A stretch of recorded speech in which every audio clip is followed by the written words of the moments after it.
And an urge to cause chaos. It's pretty strong today. Don't know how I'm going to deal with it yet. No hint.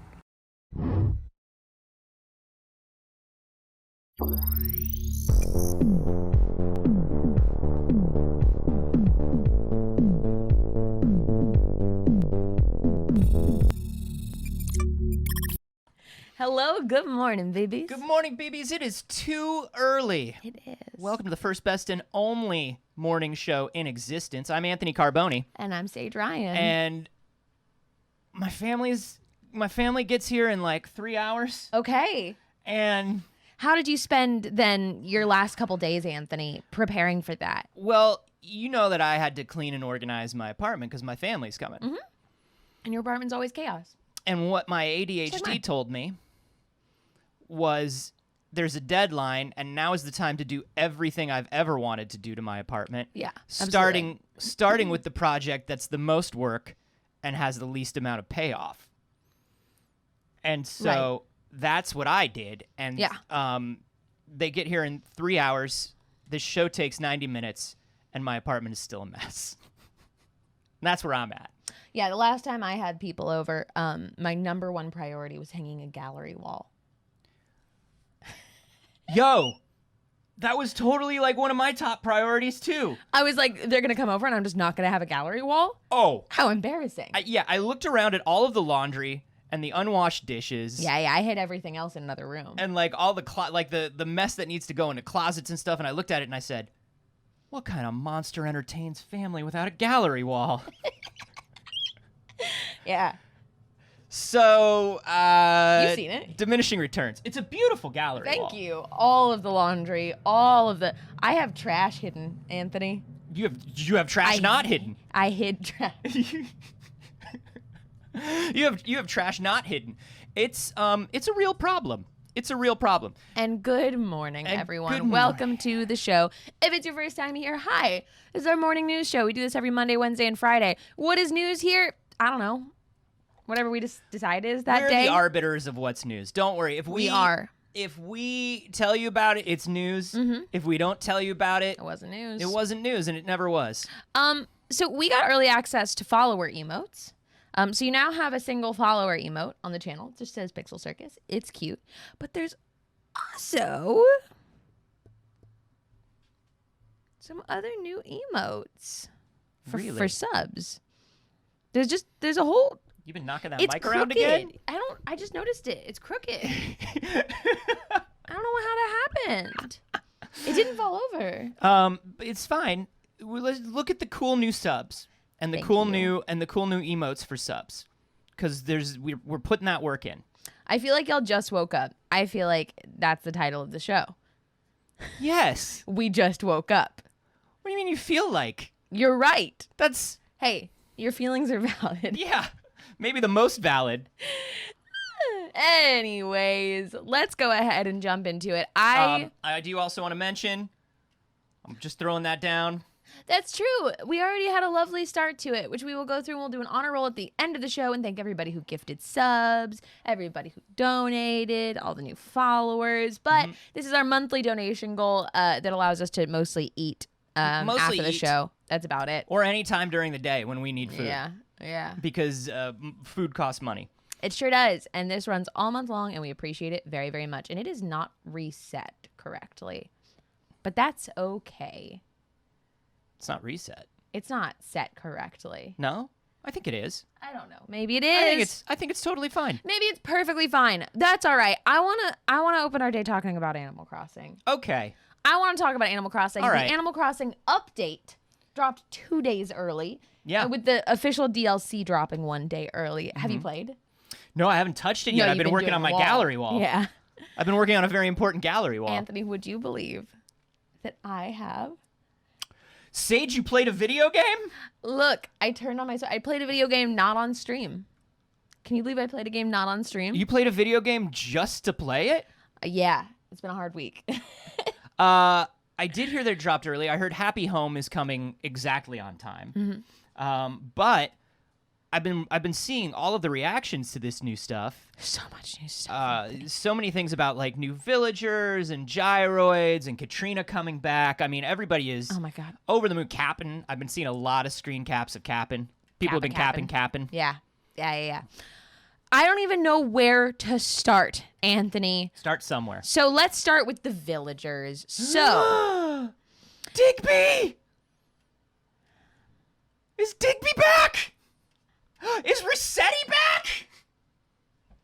So these are the villagers here, this actual list of who will be making a return that you can now invite to hang out with you, because as you know, you can invite people to hang out with you at the cafe and stuff like that. Can I have a very fancy latte with Digby? You can. So Joan, which is Daisy May's grandma, Dr. Shrunk, Sao Joan, Digby, Isabel's brother, Chip, CJ's father, Nat, the bug catcher, Porter, the train conductor, Pelly, Pete, and Phyllis, the postal workers. Yo, the love triangle postal workers are back. Hey, Rain,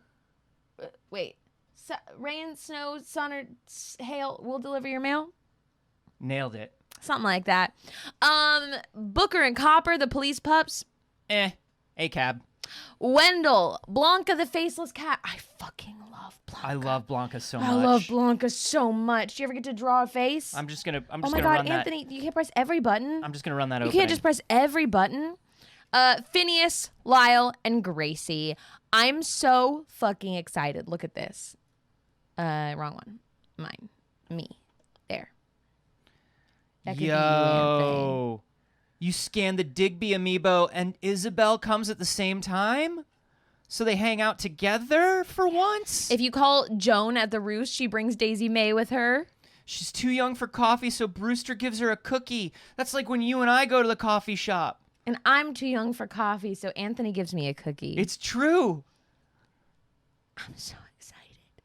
This is so good. Now, I am still relatively at like the pretty beginning of Animal Crossing. I tapped out of Animal Crossing pretty early because I got overwhelmed and I was very, very busy Q1 of the pandemic. I was very, very busy. I was transitioning to a massive corporate job that had been done by 12 people in an office, doing all of it by myself at home.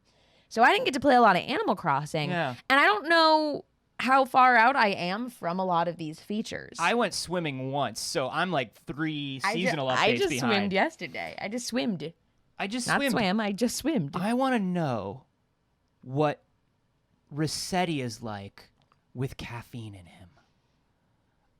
I want to have coffee with Rossetti. Yeah. That's amazing. I'm very excited.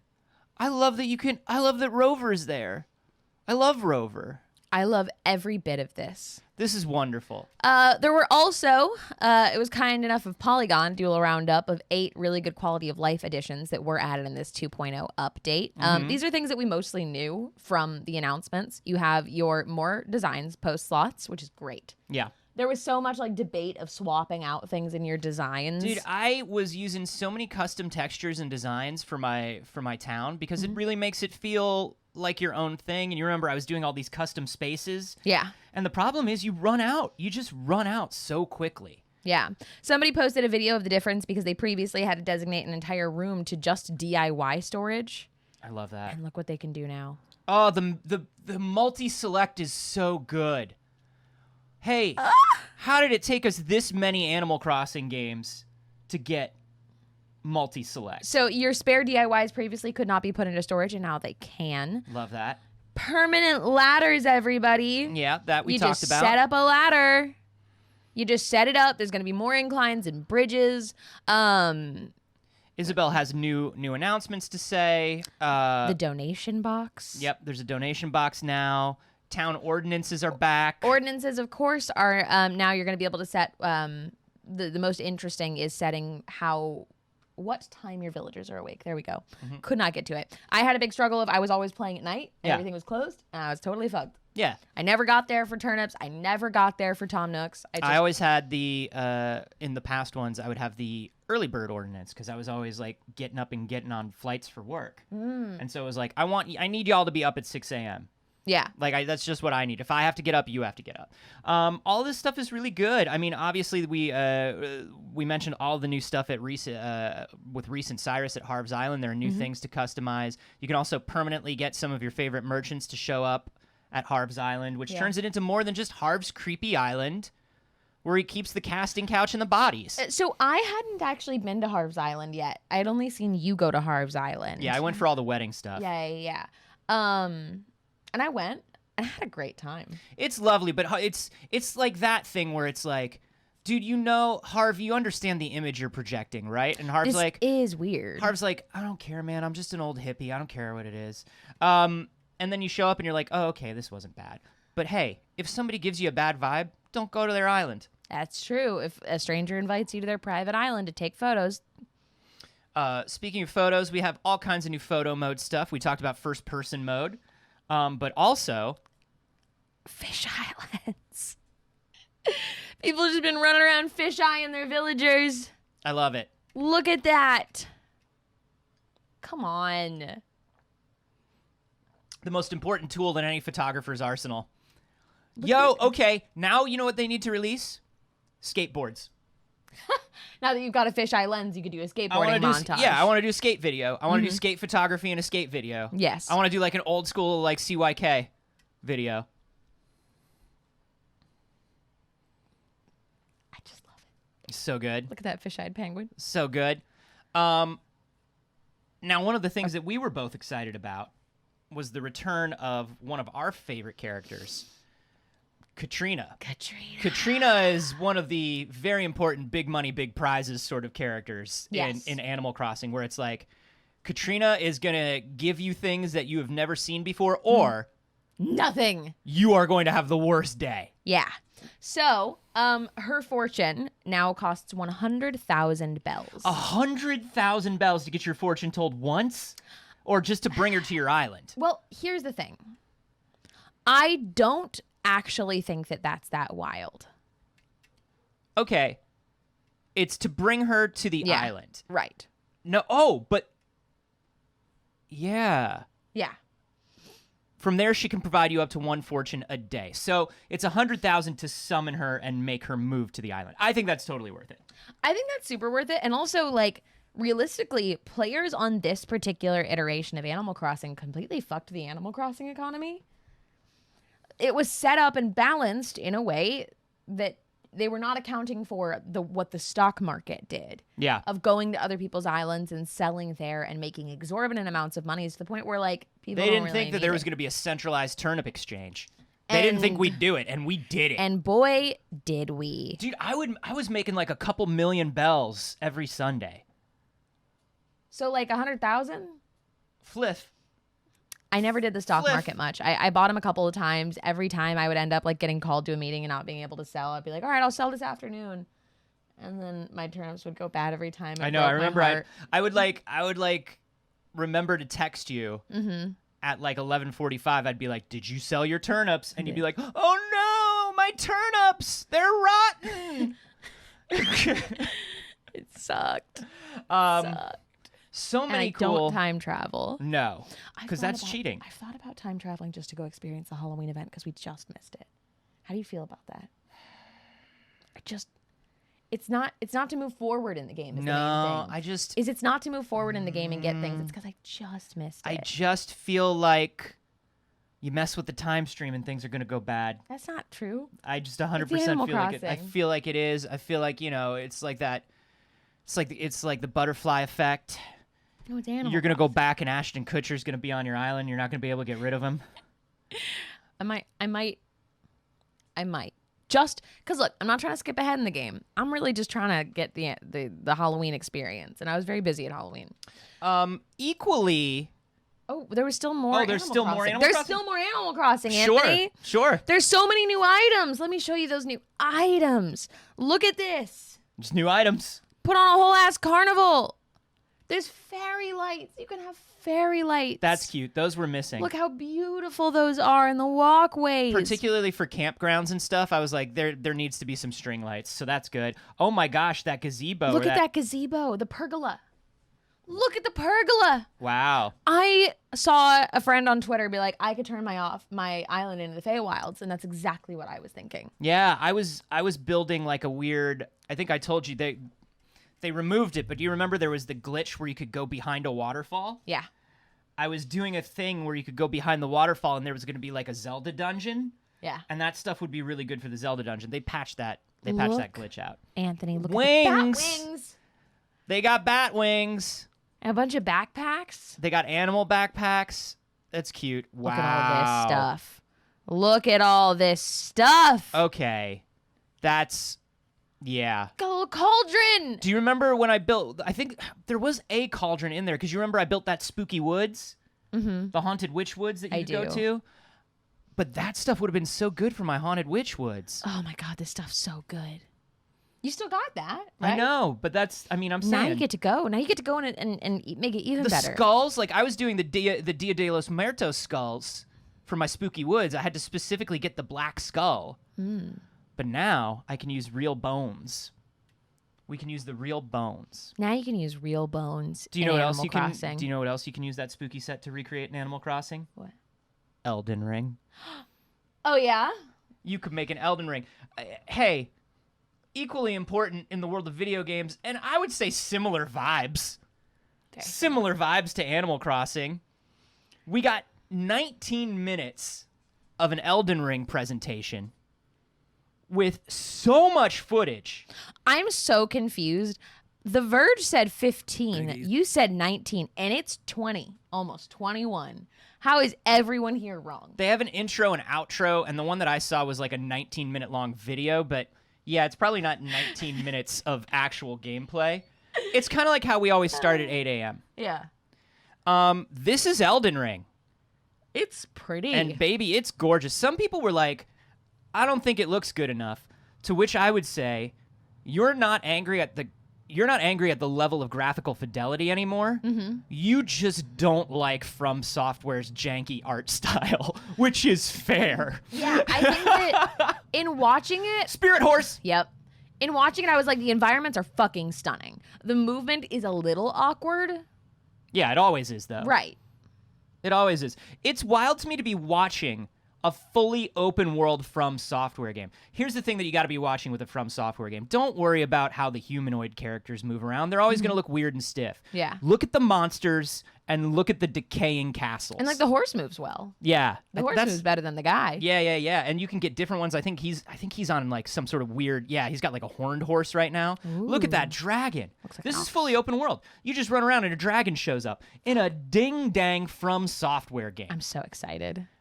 This dragon fight looks absolutely amazing. I want to skip ahead a little bit, but I mean, these effects look beautiful. This is, of course, From Software. Boom, baby! This is, of course, From Software and George Railroad Martin working together. This is like just a weird quest where this man is also a weird pot with arms, and you have to knock him out of this hole that he's in because it's a From Software game. Yeah.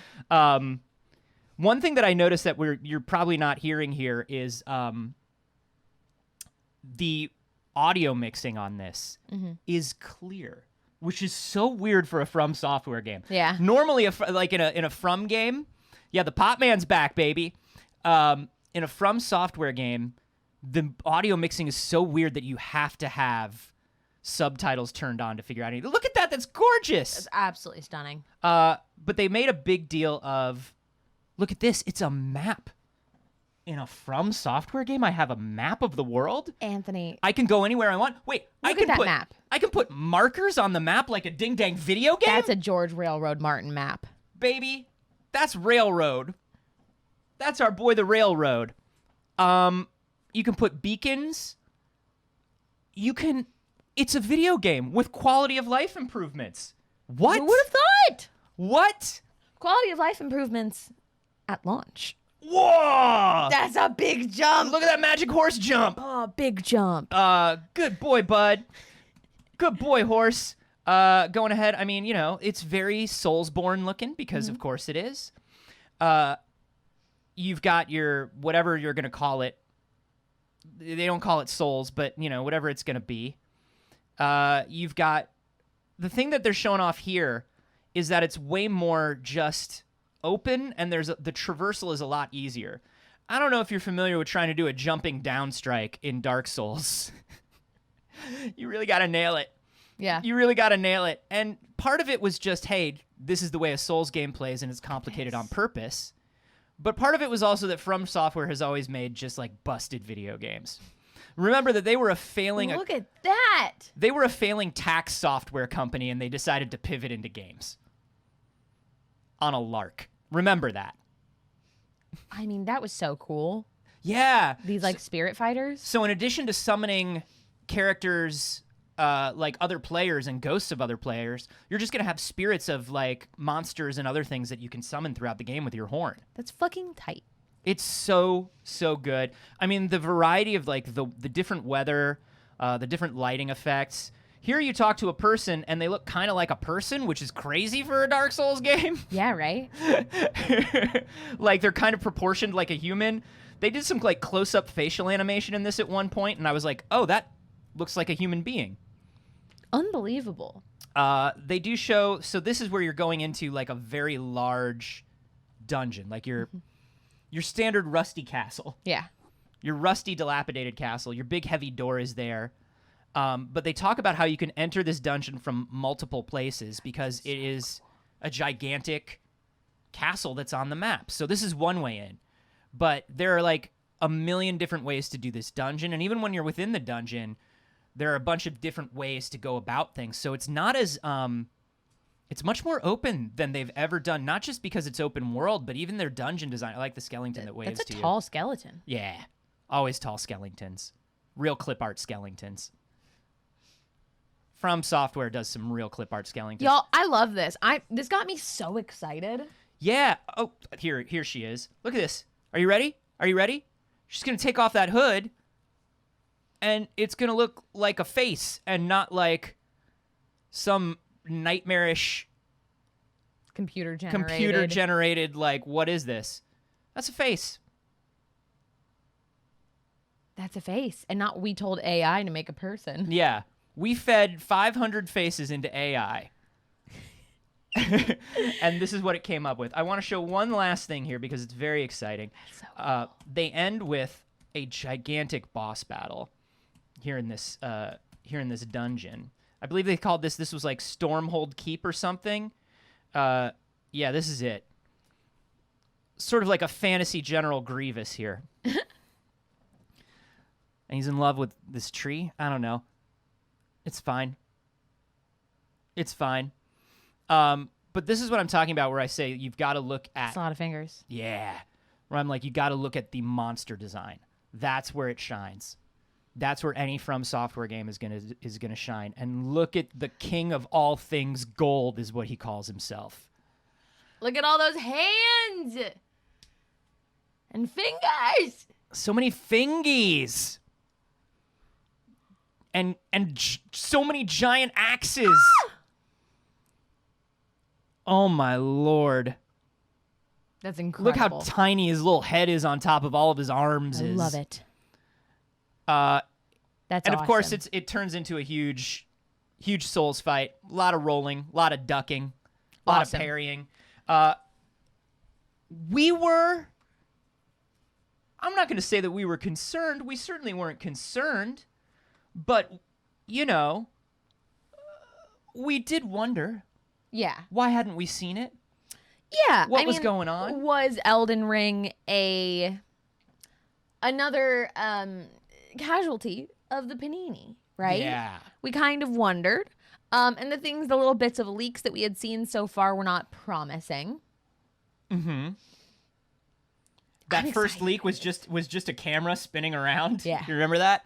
So we were all a little worried. And even that first trailer leak that we got, that off-screen trailer, we were kind of like... Huh. But this looks amazing.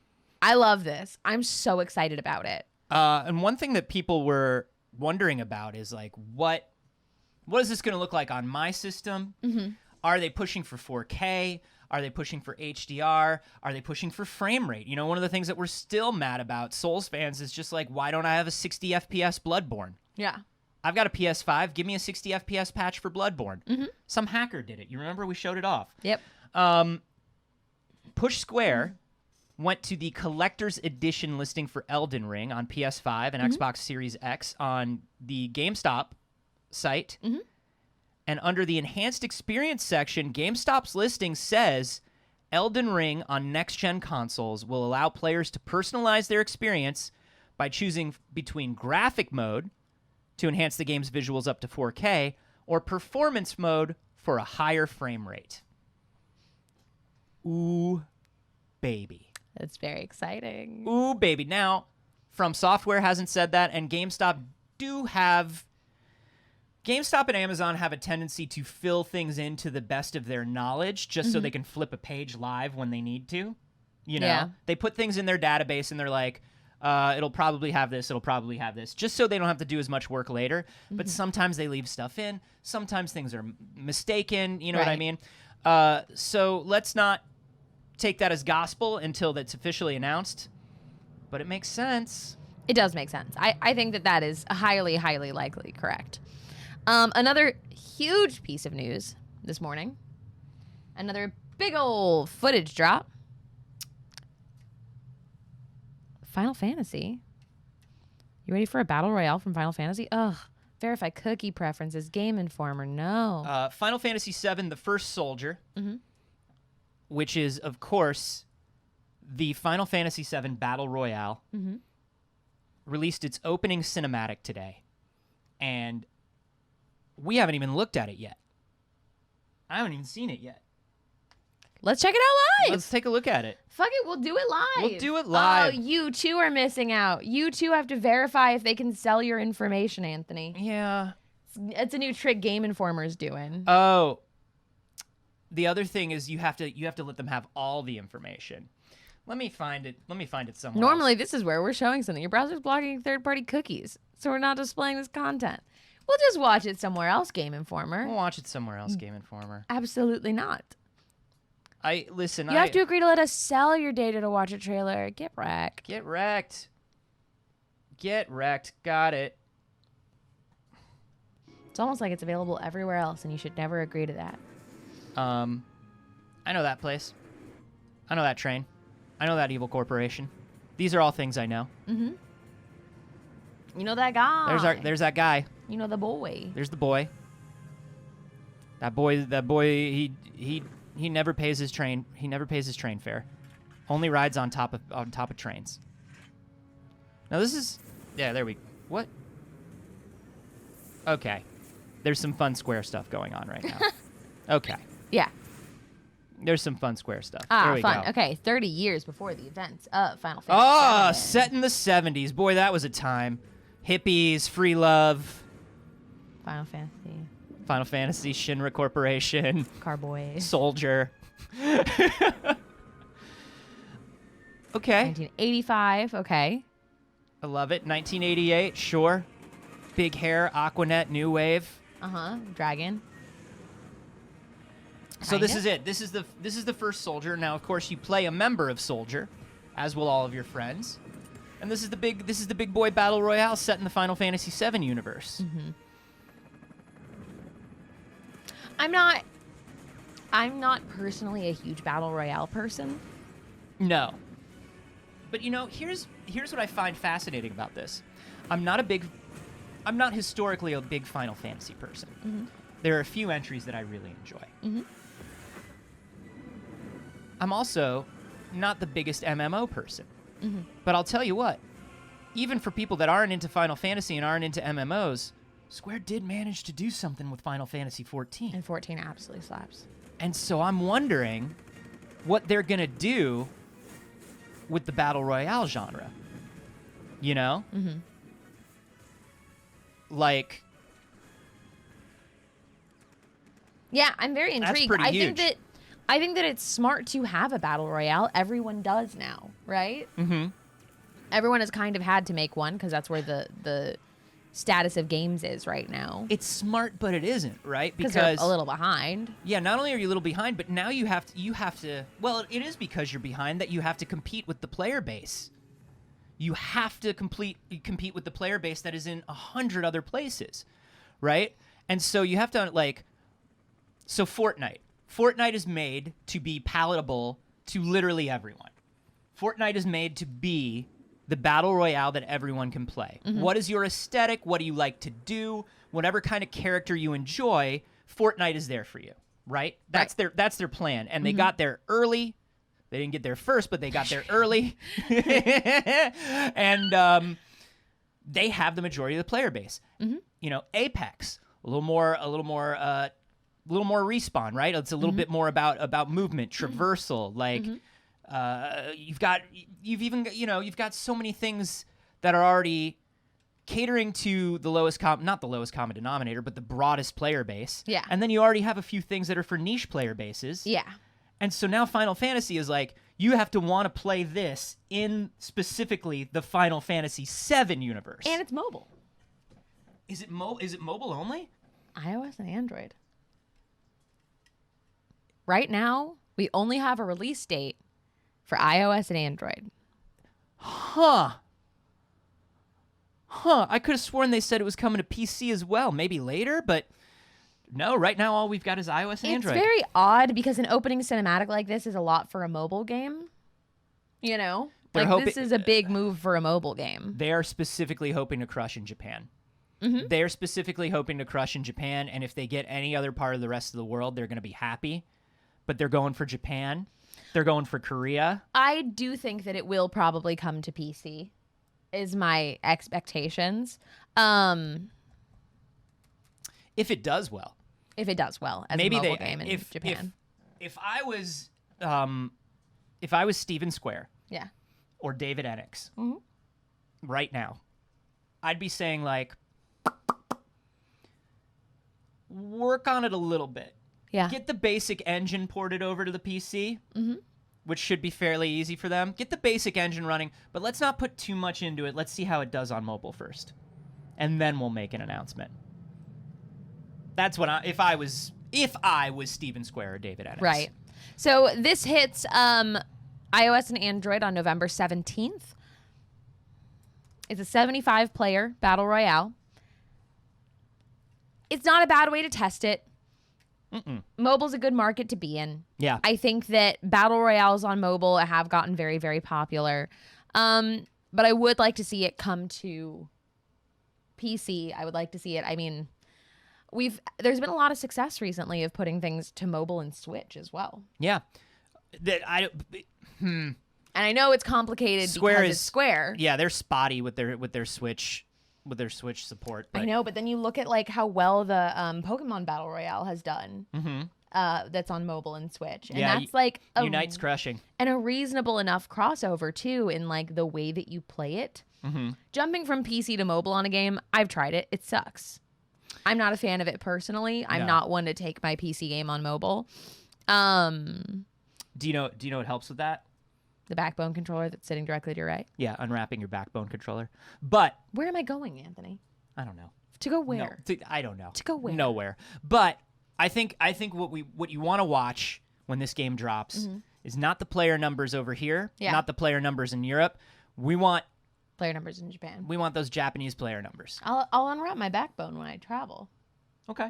That's the plan. That's the plan. When I'm leaving my house again, I love it. I'm excited. I love that. I'm not tub gaming. I don't tub game. You should try it. You'd really love it. I shouldn't be trusted. You'd really love it. I would drop my technology in that bathtub so fucking fast. You get the desk for the tub like I do.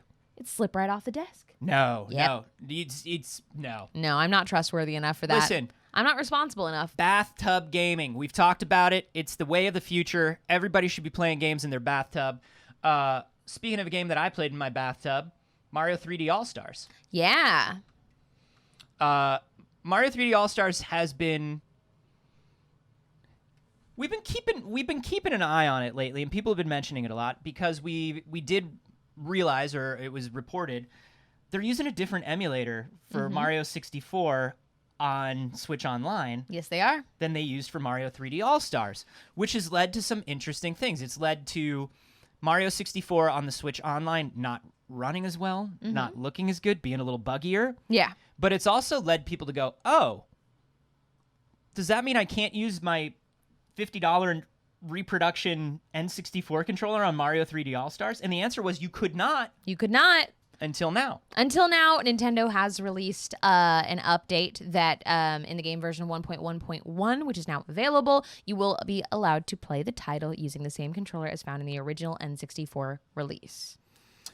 I'm very intrigued by this because the game clearly was not originally mapped for this. It is intentionally remapped for Switch controllers. So I hope they've just done a good update there and made it good on the N64 controller and the same way that you played it on the N64 controller at the time. One of the things that we've talked about is how the N64 controller's analog was much more sensitive, and really, if you haven't played Mario 64 on a Nintendo 64 controller, I genuinely feel like you have not really played Mario 64 because no other controller I've played. It was made for that controller. It was, of course. And the reproduction controller is built to the exact same spec. People have broken it open. They're like, oh, no, it's the exact same components inside. I actually saw... Actually, I want to give a shout-out to Wolf Den. If y'all don't watch Bob Wolf's channel, Wolf Den, he did something interesting. There are mods that are available for the original N64 controller because you remember you would have to, like, go like this with your analog all the time. Yeah. And he was like, you would open up an old N64 controller and there would be this white powder all over it.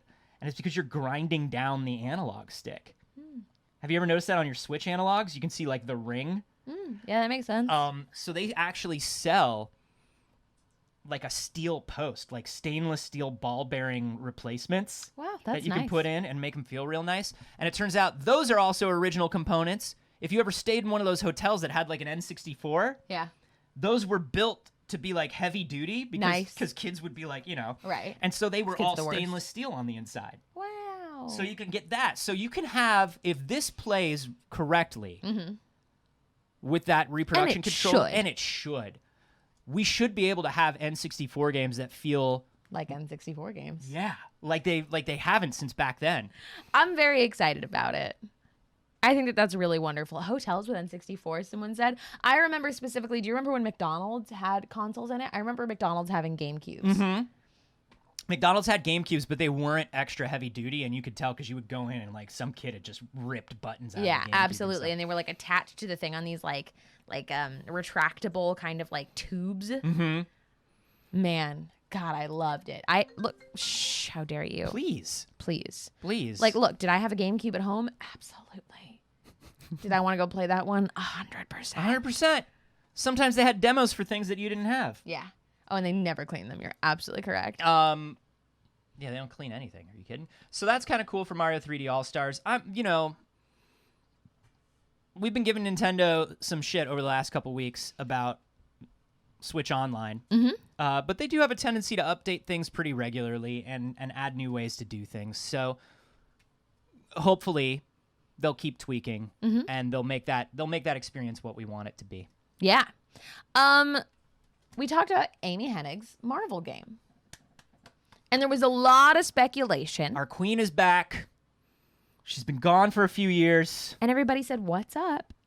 And Marvel's what's up. She's working on a Marvel game, but that's all we knew currently. And we got a little more insight as to what's going on. During the latest Fat Man Beyond podcast hosted by Kevin Smith and Mark Bernardin, the latter confirmed that he's working on Amy Hennig's forthcoming Marvel-themed video game. Yeah, I saw him tweet about it the other day. That's huge. So we know a writer? We know a writer. And he's good. He's done a lot of stuff. He's done comic stuff in the past. He's currently on Star Trek. He's a producer on Picard. So he's good. He knows his stuff. He said, for most of the pandemic, I had been working with a woman named Amy Hennig who created and wrote. She was a leader on Uncharted games. They announced this week the game we have been working on is in partnership with Marvel. That's all I can say about it, but I have spent the better part of the year in story mines coming up with a Marvel video game. That's awesome. Kevin Smith says he knows what the project is because he's Kevin Smith. Right. He knows about that stuff. And he did say that the live chat had figured out what it was. So if you comb through that, people have said that the two the two most likely guesses are Ant-Man and the Fantastic Four. Give me Fantastic Four! Give me a Fantastic Four game! Fantastic Four. Oh, give me that Fantastic Four game, Amy, please. I think please. Now, here's the thing. Both of them seem equally likely to me. I could see Ant-Man and that sort of like, we're the bad guys, but the good guys. We've got a heart of gold. Like, all of that is very Amy Hennig, right? It's very Uncharted. It's very, like, kind of what she was reported to be working on for Star Wars, the bounty hunter game. Yeah. She do love a bounty hunter. She do love a treasure hunter. Right. She do love a heist. So I think that currently it's more likely that it is an Ant-Man game because in the MCU and in pop culture, Ant-Man is more clearly defined and established. Obviously, we know that a Fantastic Four movie is coming, but we know nothing about it, and we don't know how it's going to perform or be received yet. Obviously, so a lot of people have lost faith in the Fantastic Four. You shouldn't. You shouldn't. Absolutely not. I believe that John Watts will do this. This is going to be the one we've been waiting for. Absolutely, and I think it's going to be amazing. Yeah. It's one of my most anticipated movies upcoming. That's like in the works right now. I love the Fantastic Four so much. Me too.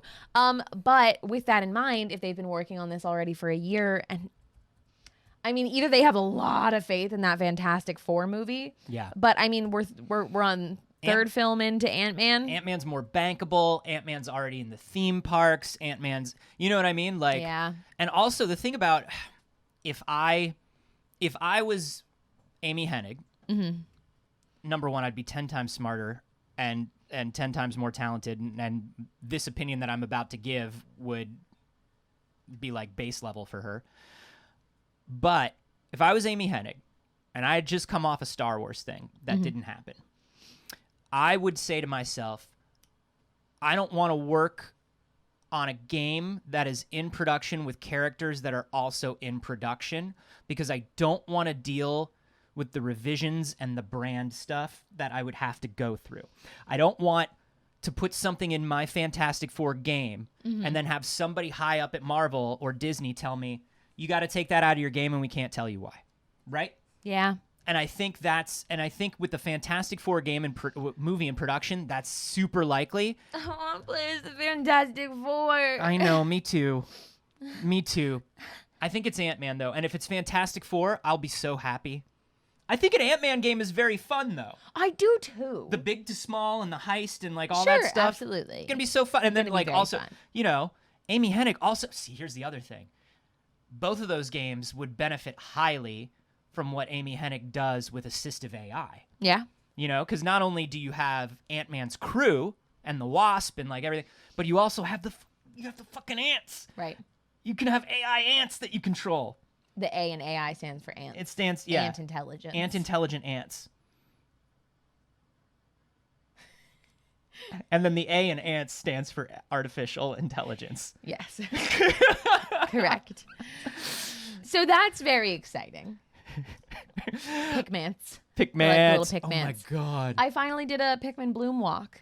Isn't it lovely? It is lovely. It's a very good time. We got to swap friend codes. I planted a bunch of flowers. It was good. It was very, very good. We got to swap friend codes. And a little more Marvel news. That Avengers game, it's still kicking. Woo! There's always something to talk about, and they have done a good job of keeping Avengers in the news cycle for a game that not many people are playing.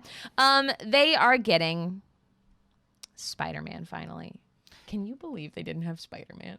So I mean, I know there's complications with deals on that, but it is Spider-Man for this. It's still PlayStation only, just as it was announced. Yep. PlayStation players of Marvel's Avengers will be getting Spider-Man only PlayStation on November 30th.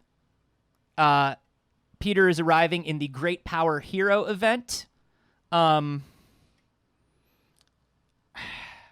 What's wild is it's November 30th and they've given us nothing about it, too. Yeah. We've got no trailers. We've got no gameplay. We've got not even a picture. Not even a picture of Spider-Man. A picture of Spider-Man. Do you know what I would pay for pictures of Spider-Man? Probably only $300. Not that much. But give me a picture of Spider-Man. Look. The biggest thing that we're wondering about is this is PlayStation exclusive, and what everybody's wondering is this gonna be PS4, PS5's version of Spider-Man, or is this a new Spider-Man just for the Avengers game? I think it's a new Spider-Man. I think it's a new Spider-Man just as for the well. Avengers game. And I think it's going to be weird. I think that's why we haven't seen it. I think it's a little I weird. think it's a little weird. I don't think it's working out as well as they hoped. Nope. I don't think it looks Nope. I don't think We've gotten nothing. It's also currently unclear if this free add-on will be a smaller operation like Kate Bishop and Hawkeye's debut, or larger expansion like the Black Panther's DLC. We don't know yet. We don't know anything, and they're not telling us anything, and they're less than a month away. I don't know. How many at this time next year is there a Marvel's Avengers? Exists, but not being updated, unquestionably. But you can still buy it. Yeah. I don't think they're taking it offline. I think it'll be up next year, but I do not think they will be updating it at all. Look, I don't want anything to fail. No. We don't want anything to do poorly. No, we had a lot of hope for this game. This was a game we were excited about. I was really hyped for this game. They do seem to be trying to turn things around, but every time they take a step forward, they take 2 steps back, and I just don't know what's going on over there. Yeah, it's a little messy over there. It just feels like sunk cost. You know what I mean? It feels like we wanted it to be this way. Right. The players don't want it to be this way. But can we do little things to keep it this way? And it's like, don't do it. Don't do it. That's not what we wanted. No. And they just like give, and then they take it back, and then they're like, okay, we'll only go halfway to that. And they think that they're looking like the good guys when everybody already checked out when they did the thing in the first place. It's kind of like they put it on Game Pass, so in a way, for a lot of people, it's free to play. They could pull it from Game Pass at any time. Yep. But for a lot of people, it is free to play. And when something is free to play, you don't mind the microtransactions as much. But then the moment they made it free to play, they were like, oh, and by the way, we're selling experience points now. Right. It's pay to win. And now it's like, well, now you went exactly the opposite way. Yep. You went to the other end of the spectrum. Yep. So they're figuring it out, and I understand. They put a lot of money into this game. Clearly. They put a lot of money into this game. But it is, like you said, it's sunken cost at this point. Yeah. They're not saving it by adding more ways for them to make money off the game, because it just is taking players out. They wanted this to be a 10-year game, and the honest truth is this is not a 10-year game. This is barely a 1-year game. A lot of people are saying this is a 10-year game. The first time I heard that was Destiny. This is a 10-year game. A few years later, this is Destiny 2, because the 10-year game does not exist. I mean, it's an MMO. You know? It's not... You know what it is? What is it? It's Grand Theft Auto. Oh my Theft God. Auto 5 is a 10-year game. Oh my God. It really is. In another year, Grand Theft Auto is a 10-year game. GTA 5 is a 10-year game. Yeah. Nail Game Plus in the live studio audience is saying Destiny's at 7 years now. Yeah, but they released Destiny 2 and they made us pay for it again. Yeah. So like the 10-year game is like, I think it really is. It's either an MMO or it's Grand Theft Auto. And people are saying Skyrim, but Skyrim is a game you're replaying for 10 years. It isn't a game that's been continually updated for 10 years. You're just buying it on more consoles and playing it again. The 10-year game is always mentioned in terms of being a live service, right? We want this to be a living 10-year game. Yeah, like Minecraft, you know, like that sort of thing. Yeah. It's very interesting. Like there are games that, like, if you're saying 10-year game and you're like Skyrim, well, like Mario 64. Yeah.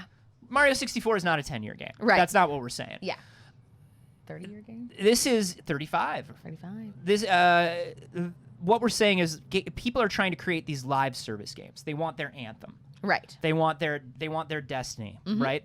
That's what they want. Yeah. And they said Avengers, Marvel Studios has been going this big for 10 years. It's going to be going for at least another 10 this big. Like, it's not slowing down. Absolutely. There should be a game featuring those characters, and any new characters that come along that we can add should be a 10-year game. And the answer is you can do that. You can do that if your campaign is as compelling as a GTA campaign. Yeah. And your online is as compelling as GTA Online is. Right. There's so many people still trying to make Skyrim work. They're like, but mods, but updates, but look, I love Skyrim too. Skyrim's one of my favorite games of all time. We love Skyrim. It's not what this is. It's just a different category. It does not discredit Skyrim. This is just a different thing. Yeah. This is not what, yeah. Alonzo says, lol, Anthem. Man, I wanted so much out of Anthem. Yeah. I wanted so much out of Anthem. We're specifically talking, yeah. There is a term games as being a used. service. Yeah. There is a term being used for 10-year game, and that is what we're describing. I get that you love Skyrim. So do I. Yeah, we all love Skyrim. It's okay that this is. I'm going to buy it again. Yeah. But I'll buy it 3 more times. You know, somebody said EVE Online, and that's true. You know, there are these games. The MMOs, the World of Warcraft. Yeah. But you can make these games work long term. You know, somebody mentioned DC Universe. You can make them work long term if you manage your expectations, right? DC Universe has managed expectations. They're still putting new content in it, but come on. Yeah. It's a 10-year-old game. When you play DC Universe Online, you're like, oh yeah, this is a 10-year-old game. Right. And most of the people who are playing it are playing it because they've been playing it for 10 years. They're not onboarding a lot of new people. You know, they're paying maintenance fees and making a little bit of money, and they keep a few developers on it. Yeah. You know, GTA Online Printing is money. Printing money. You're never gonna see GTA 6 because GTA 5 is making too much money. It's one of the most played games on Steam. It still has one of the highest per day revenue. Yeah. And they do updates, and it's, you know, again, it's game as a service, it's live and whatnot, but like they're not releasing big DLC packs. They're not giving you all kinds of new content. Well, the last They're not one doing, was what, you know, World of Warcraft obviously gives you a new fucking Yeah. game every few years. Well, you know? the last one they did was what, like the Caribbean heist that came with like the casino, and that was like a year and a half ago. So they're doing like little things. Yeah. But it's printing money, and they don't have to do shit for it. They don't have to do shit for it. They are keeping it up as a service. And I just think the thing about this is like, it's like when we see Sony trailers or we see like DC trailers, and we're like, you can't have a universe out of the gate, right? These movie trailers. Yeah. And that's the way I feel about Avengers. Is they popped up and they said, this game is the only game you're gonna want to play for 10 years out of the gate. And it's like, dude, no. GTA 5 earned it. You remember GTA Online was heavily delayed. People were making fun of it. People were like, it's never happening. Yeah. And then when it did happen, it's like, I can't get online. It's broken. They It's charge me busted. more money for it. Yeah, they charge more money. Like, it was, And like it was an Anthony- uphill climb. And Anthony is saying this as someone who doesn't play GTA. I don't play GTA. This is not a fan perspective. I literally don't want to be a person who shoots other people in the balls. Haha. I don't like to carjack people. You know what I mean?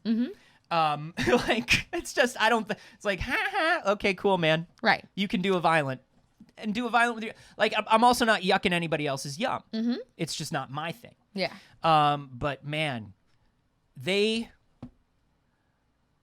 Square bet too much on the Marvel license, and Marvel bet too much on Square's expertise. Yeah. And that's what happened. Yeah. And I think every Marvel game that's coming out in the future looks really good. Yeah. And it's because they're not trying to be a service.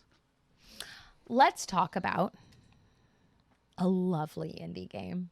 We got to come from here. We're talking about GTA. We're talking about printing money. We're talking about Marvel, Disney, Avengers, right? Square. Let's bring it on down. Let's bring it on down to the real level. Let's just bring it down. Hey, can we bring it on down to the real level? Let's just take it and let's talk about the most beautiful indie game that dropped this week. Let's talk about Unpacking, everybody. If you have not seen this yet, it is literally just a wholesome, stress-relieving game about unpacking rooms and placing things neatly in them. Everywhere has a place. Every item in a box has a place to go. It's beautiful. It's lovely. They have a little story about them sometimes. If you put the right item in the right place, you get like good stuff. The idea of unpacking is not just you unpack boxes. You are unpacking someone's life, like you unpack your own when you move. And you're discovering more and more about the story that you are living in as you unpack these boxes. It's really beautiful and chill, and I love it. And you know, it looks very small, and it is very small. But here's the thing. Even the very smallest games, I don't think people understand how much goes into them. Unpacking has 14,000 audio files just for picking things up and putting them down. And what they're showing us here is that it sounds different when you place that on a bed versus on a table versus on a box. Let me They give you can some hear audio. it. Yeah, but we can't. let me give you some audio there because that was muted. But yeah, here's that same thing. It's like a Febreze bottle, and they're putting it on Different surfaces. just to show you 14,000 pieces of audio just for picking up and putting down. That's before you get into anything else. When we say that we love indie games because we know that indie games are made with love, this is what we're talking about. This is the thing. This is what we're talking about. Unpacking has been getting incredible reviews. I've seen nothing but delighted people talking about it. It's been really lovely to see. I'm very, very happy they're getting that kind of response from it. And I think that, look, we all are currently surviving a global Pantera. And hey, first of all, congrats. Good We're for you. fucking surviving. And everybody's got a bit of PTSD. Yeah. We're all going to need so much therapy. But therapy is way more expensive than an indie game. Yeah, and you know, there are time constraints and money constraints and things like that. You can open up Unpacking whenever you want. Do you know what this is? The Unpacking is like the video game version of when you're sort of like in a bit of a spiral and you know the person next to you is like, "Hey, name 5 things you see in the room right now." Yeah. Hey, what color is the wall? Hey, what color is that hat? You know what I mean? And it's just like, "Oh, you're getting me out of my head." Yeah. I love that. I love that. If you'd like to try it, by the way, it's available on literally everything. Everything. I recommend it heavily on the Switch, just because you get the tappies if you play it in mobile mode. But you can also get it on PC, Linux, Mac, and Xbox, and it is on Game Pass if you just want to try it. Game Pass, good. baby. A little different than like Forza dropping today, Unpacking. There are slight differences, but you know, something for everyone. Okay, let's keep talking indie. Yeah. Well, I mean, is it indie anymore? Because our who's friends, to say? our good friends, we love these people and we want all the success in the world for them. Devolver Digital had an IPO. Devolver Digital went public yesterday, and Sony has acquired a minority stake. So has NetEase, which, as we know, is basically another Tencent. They're like a very large umbrella that a lot of games and game publishers live under. This is fascinating to me. So it's the largest US-based company to ever go live on the London Stock Exchange. That's the other thing that's interesting is they IPO'd in London first. Very like, interesting. I saw a lot of people here in the States that were like, "Hey, how do I put some money into Devolver?" You know what I mean? Even people who aren't into stocks are like, "Oh, you're my favorite game publisher. Yeah. I'd like to own 1 share of Devolver." Right. And they were like, "No, we're IPOing in London." So they are floating at around $950 million. Sony has made a 5% investment in the publisher. NetEase, an 8% stake. So that's hovering around the $40 million point for Sony, and hovering right around like the $80 million point for NetEase. In an announcement, Devolver called the milestone a kind of validation for the team's hard work since 2009, adding, "We're insanely proud of what we've accomplished over the last decade, and we genuinely believe this will make us even better." Now, a lot of people are wondering what this is going to do. I mean, here's the thing. Devolver has an image of being the weird guys in the corner. You know what I mean? That's what they've always done. That's what they've always banked on. But, you know, just like any other image, it is an image. They have been running a real business this whole time. At the same time, they're making weird Adult Swim-style E3 shows. Or, like, not going to E3 and setting up in a trailer park across the street and doing weird things like that. They are a very successful game publisher with a very amazing portfolio of games that have a tendency to come out on time, under budget, and make a profit. But the question is, are they going to be allowed to keep that weird image, and how much of that weird image are they going to be allowed to keep now that they have IPO'd? And will the average investor understand the weird things that Devolver does?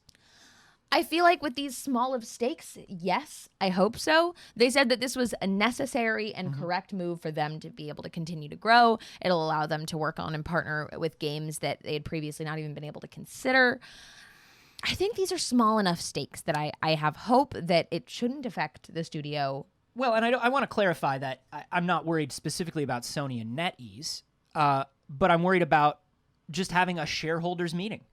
Having a board of directors and having the things that come along with that. And having the majority of your investors don't understand a weird thing that you do, or a gross game that you put out, or a strange E3 event that you do. Like, how much are they going to be allowed to do? At the same time, Adult Swim is part of Cartoon Network, which is part of Turner Entertainment, and they've been allowed to stay very weird as they've grown. Yep. And I do think that Devolver looks to Adult Swim a lot, or at least did in the beginning, for how their brand runs. Yeah. So maybe it'll be good. Very interesting. Very interesting. It's cool to see these independent studios blow up and secure the bag. Secure the bag. Secure the bag. I think that's really excellent. And I think that, they've made so many quality games. Quality, weird, fucking cool games. They've done so many of my favorite things, and they came in and they changed the PR and press game. They really did. Yeah. They really did. Like, now, EA doing EA Play separately from E3 is like, of course they're doing that. But remember, the first people that were like, fuck the LA Convention Center, fuck E3, we found out that we can rent the parking lot next to the Hooters across the street from E3. Yeah. The entire parking lot for less than a tiny booth. Come to our booth where we're giving out free barbecue and beer, and play all the Devolver games. Yeah. Like, they've really changed things up, and they've taken a lot of indies and a lot of people who are like friends of mine and made them successful developers and taken chances on them that no other publisher would have taken back in the day. And it's because of them we have places like Annapurna making games now. Right. So I hope they're able to keep that spirit going as they move forward. Anthony, we've only got time for a few more stories, but I need to talk about this. Okay. Y'all, the immense success of SquidGame in the Never last heard of it. little bit, right? Squid who? The streamer, SquidGame. Oh, no. Oh, no. Oh, no. She was SquidGame first? That's the streamer who's been using the handle for 11 years on everything. Oh, no. Oh, no. And Netflix, Netflix ran the social media check. They ran the Google search, and they saw her come up, and they said, she's not big enough to be a problem. We're still calling it SquidGame. Yeah. So that sucks. What's happening to her? Okay, so she's had the handle since 2010. It was just a silly name that she liked very, very much. She has on multiple platforms either SquidGame or Squid Gaming. She's part of Yogscast. She's one of the Yogscast crew. She's on Twitch, on YouTube. So she wasn't super small at all. No. She's part of Yogscast. So first, their Instagram account was banned. No. Because so many people were trying to log into it or report it. She was also inundated with messages telling the BBC I started getting abusive messages from people. People were getting angry at me because they were mega fans and they thought that I took the account from the show. I had to turn off notifications on my Instagram because it was constant. My phone had been flooded.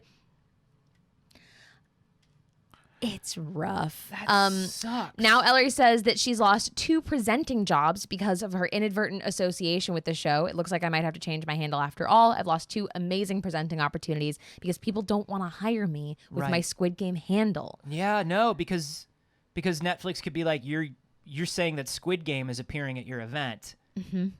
And that's misleading. Even if Netflix didn't, like, it is gonna be misleading for people. That's Hosted by rough. SquidGame? No, you can't. That's rough. It's so sad. It's so mind-blowing. It's so fucking mind-blowing. I don't know. Like, what are the odds? What do? You change your handle, unfortunately. Yeah. I hope that a handle change helps. She currently has 44,000 followers on Twitch. She ain't small. She's small. She's part of Yogscast. That's not small. No, and like I don't know where she was at necessarily before Squid Game, but she's partnered on Twitch, and I actually don't know what the process is. I mean, I think you can just change your handle as a partnered streamer, right? If I was Lydia and I had an entertainment lawyer, the first thing I'd do is I'd try to get a check from Netflix. I'd change my handle. 100% I'd change my handle. But I'd try to get a check from Netflix, because here's the thing. Netflix would have known. And you could have called that show anything in localization. Yeah. You could have called that show anything in localization. Right. They knew. Try to get a little bit of a check. Yeah. But then change it, because here's the other thing. Even if you fight them for it, Yeah. don't fight them that much, because people are just going to yell at you. It is a global cultural phenomenon. Yep. You got the wrong name at the wrong time. Mm-hmm. You got to change the name. Yeah. And like I totally agree. Ronan saying, like, you know, after all of the effort of branding, after all of the things that you have, like, God, if I had to change my username right now, the amount of things that I would have to do to redesign that. And the thing is, it can't be a small change. No. She can't be like, oh, now I'm Squid's Game. That doesn't fix it. You have to be completely disassociated from Squid Game in order to return to what you were doing. It is Octopus Diversion. Right. No. That's why, you know, people are always like, how come your name everywhere is just first initial, last name? Mm-hmm. And I'm always sort of like, because I know it's available. And it's me. Twitch, give it back to me. Yeah. You know what I mean? It's like, and people are like, well, it's not very creative. And it's like, no, but I don't need to be creative. I want people to know who I am. Mine's not a creative. I've been using my username since I was 15. Yeah. I mean, like, your name is right in it. Like, I just don't want to. The only thing I worry about with, like, my handle is my little sister getting to a new social network before me. If Amanda gets there before I do, Done for. fuck. Because she is destined for the rest of her life to be A.R. Carboni on everything, while I am A. Carboni on everything. That's very funny. Until I get too old and out of touch. Uh-huh. Right. And then she'll steal it from me. Yeah. She'll get to some social media accounts before you now. But here's the thing. Now she doesn't want to, because she'll get messages from me. That's fair. But this sucks. We're sorry, Lydia. That's a real bummer. Try to secure the bag. If you don't have a lawyer, we know the Yogscast got lawyers. Ask who Strippin's lawyer is. You know what I'm saying? Moving on to some other big Hollywood news before we get out of here. Hey. Women getting married doesn't always mean taking a man's last name. Are you ready? Are you ready for Saige to just melt? Okay. Are you ready?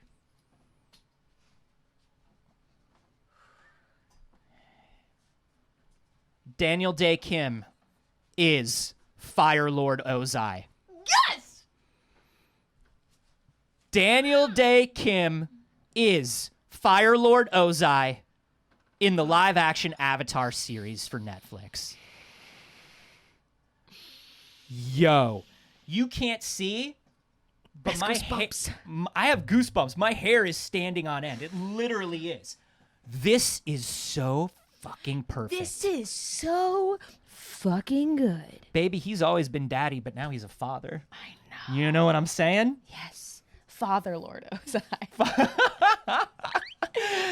This rules so hard. You know, previously we've seen the pictures of the children who have been cast, and the thing about that is, like, when they cast kids to play kids roles, you don't know, because often it's the kid's first role. Yeah. What we know is, do they look like? Right. And if they don't look like, then we're like, it's fine. The casting director saw something in the kid's performance. Yep. It's fine. We don't dunk on kids who've been cast for things. No. But Avatar, You remember when we saw the picture of that kid who was the Avatar, and we're like, when they shave that kid's head, look at how big his ears are. He is going to be so He's gonna perfect. be perfect. Yeah, He's going to be so perfect. But Daniel Day Kim. Daniel Day Kim. Yeah, exactly. Deannie in the live studio audience is saying, well, now I can't wait to see who like Uncle Iroh I is. know. They're doing, like, if there's this strong out of the gate, oh my goodness. This is wonderful. This is wonderful news. So excited. I think I still have a lot of hope for live action Avatar. Me too. Me too. Look, the original creators of the animated series did leave to do more things for Paramount Plus. And at the time when they left, we were like, oh, fuck, what's going on? And now that we know there's an entire Avatar Studios in the animation side, which is what they do, it makes sense that they would leave the live action production to go do what they do. Well, and, you know, part of their statement about it was, you know, it's going in its own direction. We don't feel like we need to be a part of that direction. And that seemed like a weird statement at first, but they did sort of clarify later that they were like, no, we've put people in charge of this thing that, like, will bring something to it that two middle-aged white dudes who are in love with Asian culture and tried to treat it as respectfully as possible. We're actually bringing in people who have a stronger connection to it, and we think they're going to do great things with it. I love that. I think this is going to be great. I'm very excited. Now, I did not, in the cartoon, have a thing for Fire Lord Ozai. No, I just thought he was badass. I thought Mark brought so much to it. Oh, it's an incredible character. But there wasn't a daddy thing for Ozai. No, but there will be. But there is now. There will be. Right? Absolutely there will be. Absolutely there will be. Zamino in the live studio is saying, I'm hoping Dante Basco can have a cameo. We'd love to see. Dante's wonderful. Fellow people attracted to fictional men. Right? Yeah, no, he wasn't the one. But like now? But now, well, look, Daniel Day Kim is anything. We were watching Spider-Man 2, and Daniel Day Kim is there as one of Doc Ock's, like, lab assistants. It was one of his first roles. Daddy Day Kim. Daddy Day Kim was there. Daddy Day Kim was there. And we were like, that's the hottest lab assistant we've ever seen. Yeah, we were like, that lab assistant is definitely a throuple Daniel with the Octaviuses. There's a backstory to this, because you just see him and you're like, too hot to just be here. Yeah, you're too hot to just be standing around. What's your story, hot man? Tell us more about you. Tell us more. It's going to be so good. It's going to be really good. It's going to be so good. It's going to be really good. I am also so excited to see the casting for Iroh. Dude, so excited. You know my love for Iroh. Also, show me Azula. Show us Azula, cowards. Ooh, show me Azula. Because I'll tell you what. Yes to Azula. Because, like, Azula already is a daddy. Yes. I already have daddy feelings about Azula. Oh, yeah. 100%. 100%. They're going to have a whole sexy family, goddammit. Whoo, they're going to be such a good-looking family Because of Azula Fire should be a Lords. full adult. Yeah. Obviously, the main cast, kids, separate. Right. And then Zuko's a little older than them, and then Azula is a little older than him. So she's probably like, she's like 20 or early 20s. Right. So, hey, that's a hot family. Speaking of hot casting for characters that you maybe previously did not have a thing for, maybe you have a thing for them now. I don't know. Or you at least find them attractive now. we know that there's a Snow White live action remake coming, and Gal Gadot has been cast as the evil queen. Oh, Azula is younger. You know, Azula's gonna be younger. That's right, Azula's baby. Azula's gonna be baby. Gal Gadot is the evil queen. I love this. I love this so much. Look, do we have to put aside a lot of like complicated Zionist feelings about Gal Gadot? Yes. But listen, she was raised there. She was indoctrinated there. We're not giving her an out. We're not giving her a pass. She certainly sees the entire global situation. This is very good casting, though. This is very good casting. And honestly, I mean, Gal Gadot is one of those just objectively beautiful people. Yeah. And I love the idea of, and this is something that we saw sort of. This is a thing that we've seen in various versions of Snow White, recently, where it's like the evil queen is so afraid of like getting old and losing her beauty, but the evil queen is just ridiculously hot. Yeah. But she has like one smile line. Yeah. And now she's losing her mind and she's willing to kill a child over it. Right. Like, and I love that. And I mean, now we're setting up something, right? Like, we're setting up something with the villains here. Mm-hmm. We're setting up hot Disney villains, I mean, which has always made sense. We got Maleficent. We got Maleficent, which like set the bar up here. Yeah. And I love this. And I would love to know, who would you like to see be the next hot Disney villain? Ooh. I'd love to see. Hi, Dagger. What are you That's doing our on my producer. couch? That's our producer, Dagger. My laptop died. Isn't the power cable for your laptop like literally right there? Sure isn't. No? Nope. Why isn't it there? I didn't bring it out this morning. I forgot. Oh, okay. Well, that's all right. We're a one laptop family now. Who would I like to see? What Disney villains do I find attractive to begin with? I mean, we got a hot Jafar. So my top of my list was also Hades, Kurt. I was gonna say Hades. But who? Who's hot Hades? He's got to be like hot, and I don't want him to lose like the fast talking. No. I want him to still have that. Look, I'm not gonna. James Woods can walk into the deepest of oceans. Mm-hmm. Okay, he's a garbage man, but Hades was a good character, and I don't want him to lose that cool, sarcastic, funny edge. I mean, people are gonna say Ryan Reynolds. No. But don't Ryan Reynolds. No, don't Ryan Reynolds. Ryan Reynolds would be Ryan Reynolds, not Hades. But Ryan Reynolds has that smarmy thing naturally, and I think that was where casting would naturally go. Geek Out says John Hamm, which I really enjoy, because John Hamm can do comedy really well. Yeah. I'd also like to acknowledge Death and Saints said, no, not hot Ursula. Ursula needs to be a fat drag queen. Hot. Those two things are not mutually exclusive. If you've ever been to a drag show, those things are not mutually exclusive. The hottest. Yeah, that's interesting. Queer person cursed to be attracted to every Disney villain. Correct.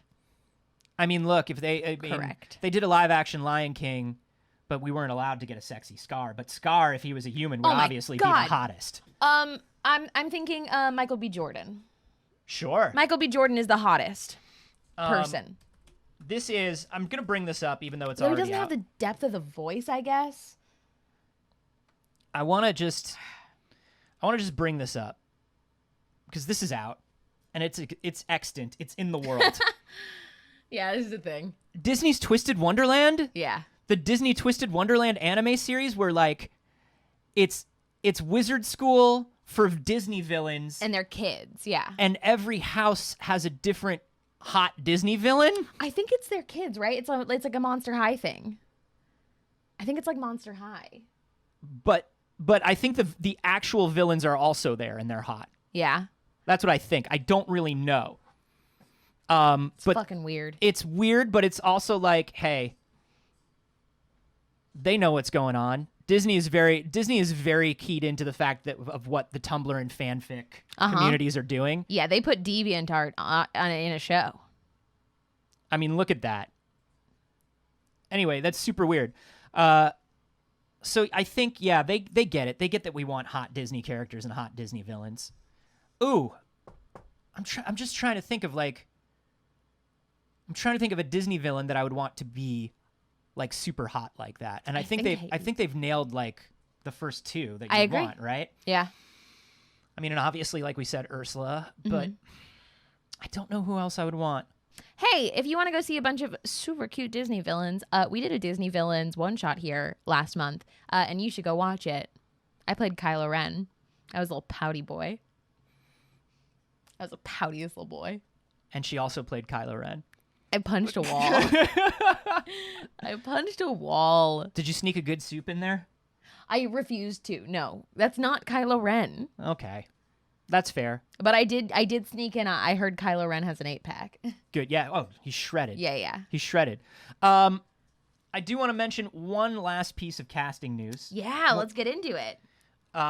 There's a Wicked movie coming. There is a Wicked movie coming, and I'm not sure how to feel about it. Yeah, it's going to be directed by John Chu, who directed In the Heights. We've talked about this a little recently, and we have our Glinda and Elphaba, and it's Ariana Grande and Cynthia Erivo. I don't know the latter. Do you know who Cynthia Erivo is? Live studio audience. There was information. Do you know who Cynthia Erivo is? So I'm a huge Wicked fan. I'm a big musical fan in general. Wicked's wonderful. Mm-hmm. Ariana Grande, I think, would be a very good Glinda. That makes sense. Yeah, I think it's, when I first heard the casting news, I was like, I didn't click on it because it just said Ariana Grande and Cynthia Erivo, and I was like, let's see if Ariana understands who she is or understands who she is and wants to play against type to show range. Right. You know what I mean? And I was like, because she's either Glinda or Elphaba. Yeah. And I was like, let's find out. I knew she'd be Glinda. Yeah. Yeah, I knew she'd be Glinda, and that makes perfect sense. And also just based on her range as well, like, Glinda's up here, Elphaba's down here. I think she will make a great Glinda. It's very interesting, though, because she moved pretty starkly away from acting for the past many years. I don't know if she's done much of anything in, like, acting since her Nickelodeon stuff. Oh, this is Cynthia Erivo. Mm. Yeah, she's been in a lot of stuff. I know Cynthia Erivo. Oh, she's going to be great. This is a good move. This is a good move. Yeah. I like this a lot. Mm-hmm. She tweeted that it was her dream role years ago, so I think that's sweet. I do too. And there's videos online of her singing the songs. Yeah. And look, every time she does something like SNL, I'm always like, oh, I forget that she can act. Yeah. Because like SNL is tough, right? Mm-hmm. And she's always the musical guest plus is in sketches. Yeah. She knows her lines. She hits her mark. She understands like the through line of the sketch. I'm always like, oh, I forget she's good at this. Yeah. I'm very intrigued to see what happens here. There's a video that was, I literally just watched recently of her singing a song. I want to say she did she do Defying Gravity? Probably did Defying Gravity, which is not a Glinda song. That's an Elphaba song. So I don't know. I've seen Wicked live multiple times. I'm a fan of it. I don't mind it being a film adaptation. I just hope it's good. Yeah. I hope they do us justice, and I believe that they can. It's a very beloved play. Yeah, it's good. I remember I saw the play once when I was living in New York, and I loved it because I was a big fan of the book. Yeah. Everybody in my house, we were a big fan of the book. We just thought it was great, and so it was fun to see the musical. But I still, there was a deal a little while ago to make a movie or a series that is based on the book itself and not the musical. Yeah. And I'd be very interested to see that, but I understand there's no way to get away with that now that the musical is just like what it is. You have to do the musical first. I want to hear them sing it. Yeah. I mean, they're good songs. I mean, like, look, it's 2021 and I still have those regularly rotated in a playlist. They're good songs. Good songs. They're good songs. I love a musical playlist. Hey, BBs. Thank you so much for being here today. Is that all we have time for? My goodness, it's 9:34. That's true. But hey, fortunately for you, we have a bunch of news that we didn't get to that we're going to put up on the Patreon. Including some Taika Waititi news that blew my ding-dang mind this morning. So we're going to chat about that. Bonus clips on the Patreon. Just head to the Patreon. Head to patreon.com/pixelcircus. You can support at multiple levels, and you get all kinds of different things depending on those levels. And one of them is a bonus clip from us every week with an additional story. All of them got 2 very special early announcements this week. Dun, dun, dun, dun, dun. All patrons. Patrons. And they were big announcements, if I do say so myself. So You can join us over there. It helps support the channel. It helps us keep the metaphorical lights on. We appreciate you being here as well. Thank you for showing up for the show, whether you're on YouTube later, whether you're watching the VOD on Twitch, or whether you join us live. We appreciate you very much. Let's go through and let's thank everybody who made the show possible today. It's too early. It was possible because of friends like you. Thanks to a grant from ExxonMobil. That's not true. It's not true. But you remember when you would watch a kids show and you didn't know know what it meant? Yeah. When they were like, it's made possible by ExxonMobil, and you were like, oh, cool, thanks ExxonMobil, and you're like, your parents would just be like, that. Oh God. Yeah, you'd have we'd have real pop filters if ExxonMobil gave us money. And no conscience. None. Thank you to everybody who followed, subbed, or donated this morning. Cameron Creates, Amari41, Omega Blue 1, thank you for the follows. Tom Biden gifting that sub to Extremes. Trapped Now. Phil Hugh with the follow. Clobag with the resub for 6 months. So many good mornings, and thank you for being here for them, Clobag. Abraka Dabbits, thank you for the follow. Not That Trudy, thank you, or Not That Rudy, thank you for the follow. Swabs gifting the sub to Naw1338. Opti21, Kroggy Live, Secondhand Limos, thank you for the follows. Swabs with the bits, thank you. Exacting Vampire, Bummy Earth King, thank you for the follow. Boomy, sorry. There it is, Boomy the Earth King. I was like, wait, we just talked about that. Yeah, we did. Boomy the Earth King, Why Do We Fall, V1, Anime Gamer, thank you for the follows. Swabs gifting the tier 1 sub to AQ Trans. Trapped. Old Man Jan, thank you for the follow. Ronan Monkey with the resub for 14 months. That's a long time, Ronan Monkey. And also, thank you for all of your hard work as a mod. Thank you to all the mods. Special Orc 15, thank you for the follow. Alonzo with the resub. Also, a very good mod. Y'all don't have to do this. You're mods. Professor Smoke, Rune Raider, Tip Cheerios, thank you for the follow. Dolph32 with the resub for 4 months. Have some of the Beezy's money. Thank you for the Prime sub. We love to have the Beezy's money. Cats Are Better with the sub. Also Prime. Take that money out of the Beezy's pocket. KJS Extreme with the resub for 3 months. 3 months. You like us. Ha. Thank you. Harry B196 with the follow. Flannel Fries with the $10. Y'all are bringing back puppets. I didn't think you could get any cooler, but here you are. What are you talking about? We don't know what that means. We're doing what? We're doing, Bad Mojo 13 with the follow. King JK0305 with the follow. 900 stars with the follow. Lukewarm 0. Smith O. Nick. Firecast. Man HMD, thank you for the follow. Kurt with the $10 tip. Ronan Monkey with $19.70 for loving this channel and tempting people with a nice-ish number. Ronan, you're a mod. You don't have to do this. Right we'll get that. Okay. We'll get that. Fear of the Bread. So thank you for the follow. My name, Not Safa. Thank you for the follow. Cold Shoulder with the resub for 6 months. A small price to pay for news. You do. It is a small price to pay to be the most informed. There's our producer, Dagger. King Grizz, thank you for the follow. 54 Aquasnakes with the bits. Cranky Geek with the host. Sincerely PX with the follow. Gentle Pete with the sub.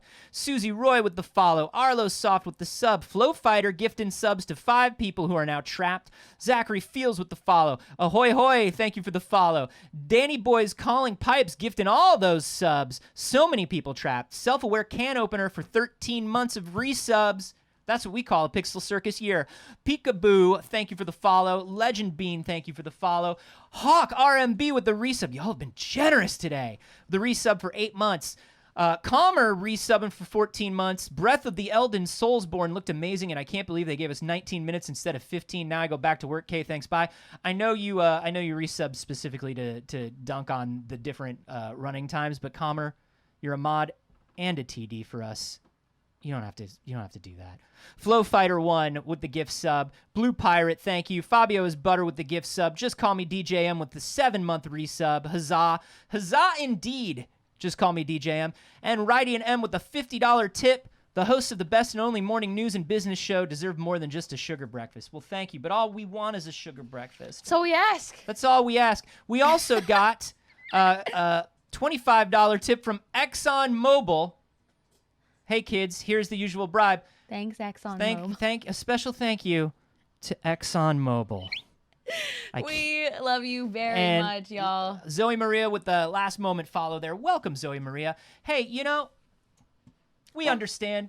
maybe you already follow, maybe you already sub, maybe you've already donated, maybe you don't want to sub or donate or don't have the money. That's cool. That's cool. Just being here is wonderful. Joining the Discord is a great way to show support and hang out with wonderful people. Totally free too. Totally free. That's free real estate. You can just tweet when we go live, retweet, send a friend the VOD, make a clip. Any and all of those things help because once again, we are 2 semi to unemployed people sitting in a shack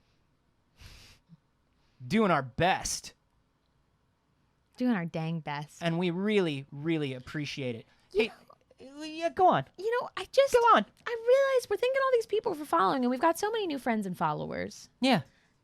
We don't have anything to call them. What should we call you? Thank you for joining the circus. I mean, they're BBs, certainly, and they're little pickles. They're not pickles. They're little pickles. They're not pickles. We even have an emote of a little pickle. You're not pickles. There they are. Never pickles. G-Rex 13. Never Look, pickles. 3 little pickles. Lee Green Griffin, 3 little pickles. Look at that. We've got a lot of never pickles as well in here. Yeah, look at all these pickles.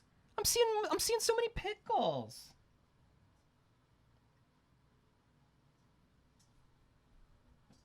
You can find me everywhere on the internet at Not Saige. I stream on my channel Tuesdays, Wednesdays, and Saturdays. Right now, the stream schedule is ever changing. We are playing through Until Dawn right now and having a great time with it. And of course, How to Date a Magical Girl. What day is it? Today's Friday? Why, today, sir, today's Christmas Day. So you'll find me on my channel next. You can also find me on the D&D channel all the time, on Smosh Games all the time, and on this channel all the damn time. You can find me everywhere on the internet at Carboni, except for here on Twitch, where I'm at Anthony Carboni. Twitch, you cowards, it's mine. Give it back to me. Today's Friday, so there is a brand new episode of my science comedy podcast with Jeff Kanata. It's called We Have Concerns. Check it out at wehaveconcerns.com. And I am currently guesting on Kind of Funny's Spider-Man rewatch. We're rewatching all the Spider-Man movies. We've done 1 and 2. Spider-Man 3 comes next week, so now is a great time to catch up and watch me scream at people about how much I love Spider-Man. Very exciting. You should go do that. If you have a thought of what you feel like you are as a community, let us know in the Discord. Drop it in the Discord. There's a channel called The Big Top. That's your main chat area. Let us know. Jump in there. Drop your thoughts. It's probably little pickles. Probably not little pickles. Probably like little pickles. We love you very much, and we'll see you on Monday. Bye, BBs.